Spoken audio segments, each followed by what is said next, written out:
This week, we're talking about being in control. You are listening to Love Your Job Before You Leave It, the podcast for ambitious, high-achieving women who are ready to stop feeling stressed about work and kiss burnout goodbye forever. Whether you're starting a business or staying in your day job, this show will give you the coaching and guidance you need to start loving your work today. Here's your host, career coach Corey Lynn.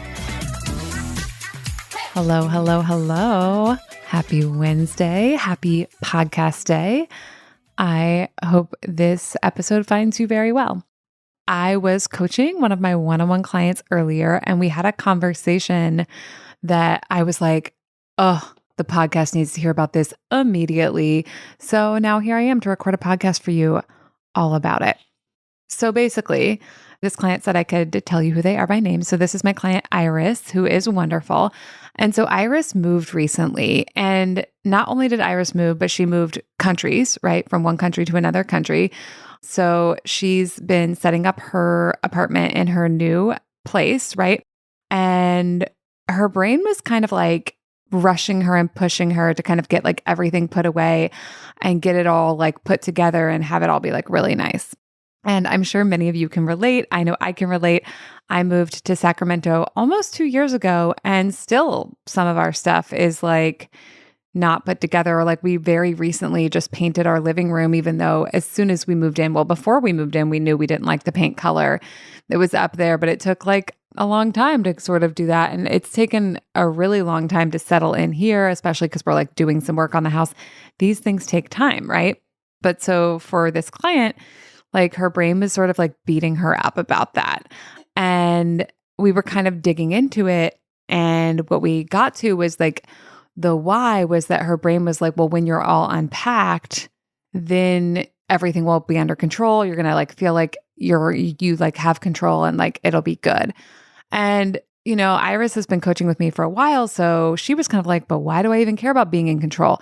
And that's a great question. That's a great coaching question. Anytime your brain, which is going to sound like you, but just inside your head, but I just call it your brain to sort of create some distance between you and all the sort of like various thought patterns we have up there, because as we know, our thought patterns are not us. They're ways of thinking that we learned from other people in society. So anytime your brain says to do anything, it's always a really useful question to be like, why do I even want that? Like, why would that even be a good thing? What is my brain actually trying to get to? But in this case, I actually coached Iris sort of in the opposite direction. And I was like, but you are in control. And she was like, what? And I was like, yeah, like you're in control. Like you moved from one country to a different country. Like you secured a new job, like in a different country, and then moved there and you found an apartment and like you moved all your shit. And then like you've been unpacking it. Even before all the stuff was fully unpacked, Iris was in control. She's been in control the whole time. Now, here's the kicker. She's not in control of everything, right? And this is, I think, actually such an important thing, because when we're like, oh, I want to be in control, another interesting question is like, control of what? And is it something you can actually control, or is it something else? So kind of what I was pitching Iris on was like, yeah, you're in control. Like you pay your bills and the things are set up, and like, you know, like you're loading the dishes in the dishwasher. And like, even if like not every single box is put away, like you are in control of this scenario. Now, there's plenty of things we're not in control of. We're not in control of the weather, which is super rude, right? Like this time of year, as I'm like wanting it to like be sunnier than it is, I'm like, I wish I was in control of the weather, but you know what? I'm not. And it's probably better that I'm not, because I probably wouldn't be very good at it because I don't have a lot of experience controlling the weather. But so we're not in control of the weather. We're not in control of other people. We're not in control of what they think about us, but we're also not in control of what they do. We're not in control of like the plants and when they bloom. We're not in control of like when the grocery store is open or closed. We're definitely not in control of like our bosses or even our direct reports at work. We're not in control of our significant others. There's so many things we're not in control of. So that part's true, but there's also so many things you are in control of. And I bet there's so many things that you have super fucking handled that you're not even giving yourself credit for. And that's just really interesting to notice. So like if you're ever feeling out of control and being like, oh, I just like want to, get this to-do list done, or I just need to get this work project done, or like, I just need to have this conversation with my boss, or like, I just need to, get through this phase where my kid is like doing this behavior that I don't prefer. If you think you need to get through those things to be in control, the good news is you don't actually need to get through those because you're already in control of lots of things and you're doing a great job at it. And there's a lot of things you're never going to be in control of, and that's okay. And you don't need to control everything to have a happy, satisfying life. Okay. So this is sort of like what I was coaching Iris on. And I thought it would be so useful for y'all too. Now, the question that Iris asked that was so brilliant was like, why do I even want to be in control? I think that's also important. So let's talk about that here too. If you're a person who wants to be in control, if you want to have the thought, I'm in control, and you want to have like that sort of feeling in your body of having things under control, which like, what even is that feeling? Like when I think about it, for me, it's like calm and confidence together. And so that's really even just interesting is like, oh, there's lots of ways to feel calm and confident, even when you can't control everything. So if that's what you really want, like that's achievable. And coaching is one of the ways you learn to call up those feelings in your body, and so that you can experience them and delight in them and enjoy them, but also so that you can use them as fuel to do all the things you want to do in your life. But let's ask for you. If for you, you want to be in control, why? If you want to feel in control, why? Like, what do you think it's going to do for you? What do you think it's going to get for you? Is it just because you want to feel that calm confidence I was just talking about? Do you think like being in control would protect you from something or save you from something? I have a guess on this, and it's just a guess, so it might not be true for you. But I think about this kind of stuff a lot. And so my guess is that we want to be in control, or we want to be able to think I'm in control and believe that thought because we want to feel safe. And I think that's interesting so much in my experience, like kind of getting to know my own thought patterns and like what my motivations are at a really deep level, like through coaching and through therapy. So much of it for me, so much of it comes down to just wanting to feel safe, wanting to feel worthy, and wanting to feel loved, right? Worthiness, love, belonging, and safety, which kind of all are the same thing in a way. So is that what it is for you? If you want to feel in control, is it actually because you want to feel safe? And even like confidence. Confidence is sort of a form of safety too, because confidence is like, I've got this, I'm going to figure it out. And safety is like, I'm okay.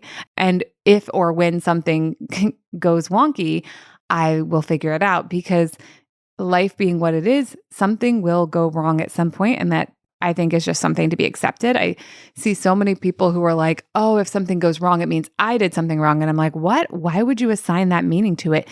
In this world, things are going wrong all the time. Like, look around, y'all. Things are going wrong and right and beautifully and terribly all of the time for all kinds of people, no matter what choices we've made. So to me, that doesn't, like, it's not an indication I've done something wrong. It's just an indication that there's like something that I would like to like deal with or work on now.